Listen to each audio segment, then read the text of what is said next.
Dostlar, hər vaxtınız xeyir olsun. Bu gün sizlərlə elektron imza və elektron sənəd haqqında Azərbaycan Respublikasının qanunundan 64 sualın cavabına baxacağıq. Qeyd edim ki, bundan da əvvəl digər BB kateqoriyasına aid olan qanunların hər birinin sual və cavab formatında videosu var. O videolara da playlist hissəsindən baxa bilərsiniz. Həmçinin burada bir link yerləşdirirəm. Yuxarı hissə, sağ hissədə o hissəyə klik edərək yenə də baxa bilərsiniz. Əlavə olaraq qeyd edim ki, mənim WhatsApp və Telegram qrupuma üzv olaraq ora ən son yeniliklər barədə də xəbərdar ala bilərsiniz və gəlin vaxt itirmədən artıq biz keçək suallarımıza. İlk sualımız budur ki, elektron imza nəyi ifadə edir? Elektron imza digər verilənlərə əlavə edilən və ya onlarla məntiqi əlaqəli olan imza sahibini identiləşdirməyə imkan verən verilənlərdir. Bəs gücləndirilmiş elektron imza ilə bağlı düzgün təsvir hansıdır? Gücləndirilmiş elektron imza, imza sahibinin nəzarəti altında olan elektron imza vasitələri ilə yaradılır. Yalnız imza sahibinə məxsusdur və əlaqəli olduğu məlumatın bütövlüyünü, dəyişmədiliyini, təhrif olunmadığını və saxtalaşdırılmadığını müəyyən etməyə imkan verir. Bəs elektron sənəd nədir?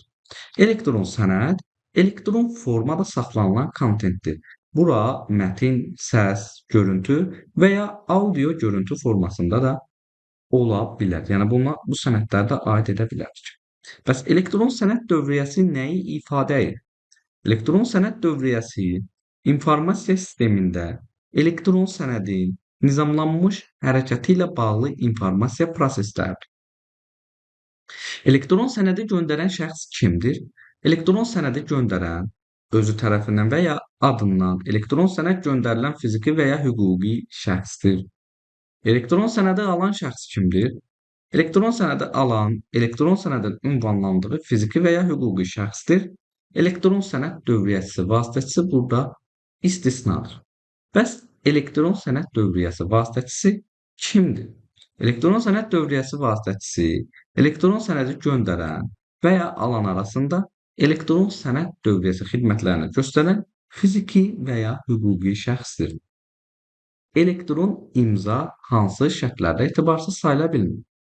Elektron imza yalnız elektron formada və ya sertifikatsız olduğu üçün və yaxud sertifikatlaşdırılmamış imza vasitələri ilə yaradıldığına görə etibarsız sayıla bilməz. Sertifikatlaşdırılmamış imza vasitələri ilə yaradılmış, daha doğrusu sertifikatlaşdırılmış imza vasitələri ilə yaradılmış və qüvvədə olan təkmil sertifikatlı gücləndirilmiş imza nə ilə bərabər hüquqi qüvvəyə malikdir? Sertifikatlaşdırılmış imza vasitələri ilə yaradılmış və qüvvədə olan təkmil sertifikatlı gücləndirilmiş imza əl imzası ilə bərabər hüquqi qüvvəyə malikdir. Təkmil sertifikatda imza sahibinin səlahiyyətlərinə dair məlumat göstərildikdə gücləndirilmiş imza hansı hallarda əl imzası ilə bərabər tutulur? Təkmil sertifikatda imza sahibinin səlahiyyətlərinə dair məlumat göstərilərsə, gücləndirilmiş imza şəxsin kağız daşıyıcı üzərindəki və möhürlə təsdiq edilmiş əl imzasına bərabər tutulur. Elektron imza, elektron sənəd hansı hallarda yazılı şəkildə təqdim olunmuş sənəd ilə bərabər tutulur? Azərbaycan Respublikasının qanunvericiliyində sənədin yazılı şəkildə təqdim olunması tələb olunduqda və yaxud elektron imza haqqında qanunun 3.2 və 3.3-cü maddələrinə müvafiq qaydada imzalanmış elektron sənəd həmin qanunvericiliklə müəyyən edilmiş şərtlərə cavab verən hesab edilir. 3.2 və 3.3-cü maddələrimiz isə söhbət burada elektron imzanın hüquqi qüvvəsindən danışırdı. 12-ci elektron sənəd hansı hallarda kağız daşıyıcı üzərindəki sənədi ilə bərabər tutulur? Azərbaycan Respublikasının qanunvericiliyi ilə notariat qaydasında təsdiqi və ya dövlət qeydiyyatı tələb olunmadığı hallarda elektron sənəd kağız daşıyıcısında olan sənəd ilə bərabər tutulur və onunla eyni hüquqi qüvvəyə malikdir. Elektron sənədin notariat qaydasında təsdiq olunması və ya dövlət qeydiyyatına alınması hansı şərtlərlə həyata keçirilir? Azərbaycan Respublikasının qanunvericiliyi ilə sənədin notariat qaydada təsdiqi və ya dövlət qeydiyyatı tələb olunduqda elektron sənəd və ya onun elektron sənəd və yaxud elektron imza haqqında qanunun 25.1-ci maddəsinin tələblərinə cavab verən surəti Azərbaycan Respublikasının qanunvericiliyinə uyğun olaraq qeydiyyata alınır və ya təsdiq edilir. 25.1-ci maddədə qeyd olunurdu ki, elektron sənədin surəti onun kağız daşıyıcıda əks edilmiş xarici təqdimat formasının Azərbaycan Respublikası qanunvericiliyində müəyyən olunmuş qaydada təsdiq edilməsi ilə hazırlanır. Elektron sənədin istifadəsi qaydaları tənzimlənir nələrlə? Elektron sənədin və məlumat bildirişinin istifadəsi həm bu qanunla, həm də digər normativ hüquqi aktlarla tənzimlənir. 15-ci sual. Elektron imza yaratma məlumatları əsasında yaradılan imza kimə məxsus sayılır və bu elektron imza yaratma məlumatlarından istifadə etməklə yaradılan imza yalnız öz sahibinə məxsus sayılır. Bir şəxsin bir neçə elektron imza yaratma məlumatı ola bilərmi? Bəli, imza sahibi bir neçə imza yaratma məlumatına malik ola bilər və onlar müvafiq sertifikatlarda göstərilən münasibətlərdə istifadə olunur. Elektron imzanın yoxlanılması hansı məqsədlərlə həyata keçirilir? Elektron imzanın yoxlanılması elektron sənədin və imzanın həqiqiliyini təsdiq etmək və həmçinin imza sahibinin şəxsiyyətini identikləşdirilmək məqsədi ilə aparılır. Elektron imzanın yoxlanılması necə aparılır? Yoxlama imza vasitələrindən istifadə edilməklə və elektron imzanı yoxlama məlumatları əsasında aparılır. Elektron imzanın yoxlanma qaydası kim tərəfindən müəyyən edilir? Bu isə müvafiq icra hakimiyyəti orqanı tərəfindən, yəni Nazirlər Kabineti tərəfindən müəyyən edilir. İmza sahibi sertifikatsız elektron imzadan istifadə etdikdə nə etməlidir? Bu zaman qarşı tərəfi xəbərdar etməlidir ki, bu artıq sertifikata malik deyil. Yəni onun elektron imzasında sertifikata malik deyil. Dövlət orqanlarında informasiya sistemlərində hansı növ imzalardan istifadə edilir? Dövlət hakimiyyəti və ya yerli özünü idarə etmə orqanlarında yalnız gücləndirilmiş imza və sertifikatlaşdırılmış imza vasitələrindən istifadə edilir. Dövlət orqanları hansı xidmət mərkəzindən istifadə etməlidirlər? Onlar sahə üzrə akreditə olunmuş mərkəzin xidmətlərindən istifadə etməlidirlər. Və növbəti sual, fiziki və ya hüquqi şəxsin dövlət orqanına göndərdiyi məlumat bildirişi necə təsdiqlənməlidir? Məlumat bildirişi göndəricinin gücləndirilmiş elektron imzası ilə təsdiqlənməlidir. Dövlət orqanlarında elektron imzadan istifadə qaydasını kim müəyyən edir? Bu da eyni şəkildə müvafiq icra hakimiyyəti orqanı tərəfindən müəyyən edilir, yəni Nazirlər Kabineti. Elektron sənədin yaradılması, saxlanılması və qəbul edilməsi hansı vasitələrlə həyata keçirilir? Elektron sənəd texniki və proqram vasitələrinin köməyi ilə yaradılmalı, saxlanılmalı, emal edilməli, ötürülməli və qəbul edilməlidir. Elektron sənədin quruluşu hansı tələblərə cavab verməlidir? Elektron sənəd qanunun, yəni söhbət elektron imza və elektron sənəd haqqında qanunun 22-ci maddəsində müəyyən edilmiş quruluşa malik olmalıdır və söhbət burada ümumi və xüsusi quruluşdan gedir. Elektron sənədin hansı xüsusiyyətləri olmalıdır? Elektron sənəd identikləşdirməyə imkan verən rekvizitlərə malik olmalıdır və texniki və proqram vasitələrinin köməyi ilə əyani qavranılan vizual şəkildə təqdim olunmalıdır. Elektron sənədin identikləşdirilməsi və həqiqiliyinin müəyyənləşdirilməsi üçün nələr tələb olunur? Elektron sənədin identikləşdirilməsi və həqiqiliyinin müəyyənləşdirilməsi üçün zəruri olan rekvizitlərin siyahısı isə Azərbaycan Respublikasının qanunvericiliyinə uyğun olaraq müəyyən edilir. Bəs elektron sənədin quruluşu hansı hissələrdən ibarət olmalıdır? Bu, bayaq qeyd etdiyimiz kimi, ümumi və xüsusi hissələrdən ibarət quruluşa malik olmalıdır. Elektron sənədin ümumi hissəsində hansı məlumatlar qeyd edilir? Elektron sənədin ümumi hissəsində onun məzmunu və ünvanlandığı şəxs barədə məlumatlar qeyd edilir. Elektron sənədin xüsusi hissəsində hansı məlumatlar qeyd edilir və bu zaman elektron sənədə əlavə edilən elektron imzalar və vaxt göstəricisi elektron sənədin xüsusi hissəsində qeyd olunur. Elektron sənədin təqdimat forması neçə dənədir? Bu, 2 dənədir, daxili və xarici olur. Elektron sənədin daxili təqdimat forması nədir? Elektron sənədin verilənlər daşıyıcısında yazılmış şəkli onun daxili təqdimat formasıdır. Bəs xarici təqdimat forması nədir?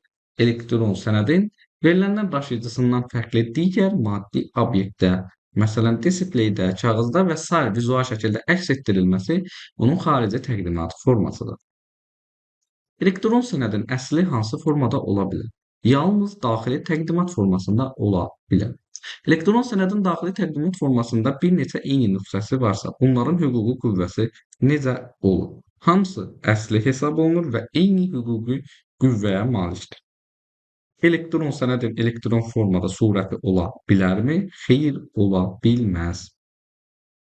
Eyni şəxs eyni məzmunlu sənədi həm kağızda, həm də elektron formada tərtib edibsə, bunların hüquqi statusu necə olur?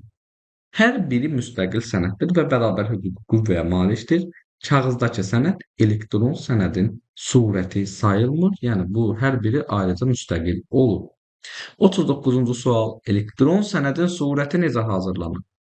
Kağız daşıyıcıda əks etdirilmiş xarici təqdimat forması qanunvericiliklə nəzərdə tutulmuş qaydada təsdiqlənməklə.